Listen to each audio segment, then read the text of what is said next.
on n'a jamais rien cassé. Là, le but, c'est de ne pas de casser non plus. Hein. On est juste là pour venir défendre notre métier.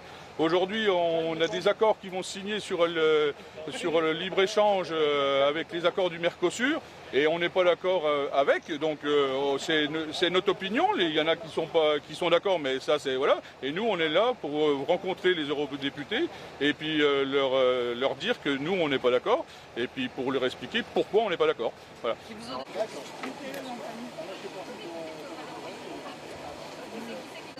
Là aujourd'hui, on nous a pas donné d'explication pourquoi on est parqué ici. Voilà, bon, je pense qu'ils ont peur qu'on fasse de la casse, mais on n'est vraiment pas là pour ça.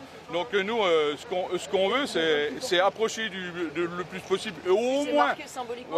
Voilà, c'est marqué symboliquement. Même si on n'arrive pas à aller jusque devant les portes du machin, mais au moins qu'on soit dans un coin où on est visible. Et ici, on nous a parqués comme des moutons. On sait ce que c'est les moutons, donc voilà. Mais des fois, ça s'énerve et puis les troupeaux ils se sauvent des moutons, donc voilà. Aujourd'hui c'est pas normal, voilà. Et en plus on est vraiment pas là pour casser ou faire quoi que ce soit. Et là ce qui va se passer c'est que ça va énerver tout le monde au bout d'un moment et voilà, c'est comme ça que ça dégénère, donc on ne souhaite surtout pas que ça dégénère. 100% la rivalité, ça. Eh bien, c'est ce à quoi on doit travailler. L'objectif, selon les modalités de vote, c'est d'essayer de faire en sorte qu'il y ait à minima 4 pays qui puissent s'y opposer et que cette majorité soit aussi constituée au Parlement européen. On voit des signaux positifs venant de l'Italie, notamment de la Pologne et des Pays-Bas. Mais ce qui est désespérant, si vous voulez, c'est le fait que le gouvernement français et le président français ne se soient pas emparés de ce dossier depuis bien longtemps déjà. Il aurait fallu organiser ce veto et on voit bien qu'il y a une forme d'hypocrisie finalement dans la réaction extrêmement tardive du président français.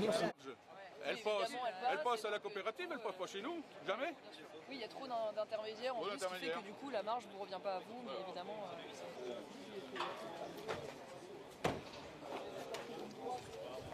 Eh bien, on va les porter justement jusqu'à l'intérieur du Parlement européen autour de 2 sujets qui est évidemment, 1, la question du revenu de nos agriculteurs face à la concurrence déloyale, 2, la question de la santé publique. Soit les produits qu'on interdit ici sont mauvais pour la santé, et dans ce cas-là, il faut être cohérent, on ne peut pas faire consommer aux Français des produits qui sont utilisés à l'étranger et qui sont toxiques ici.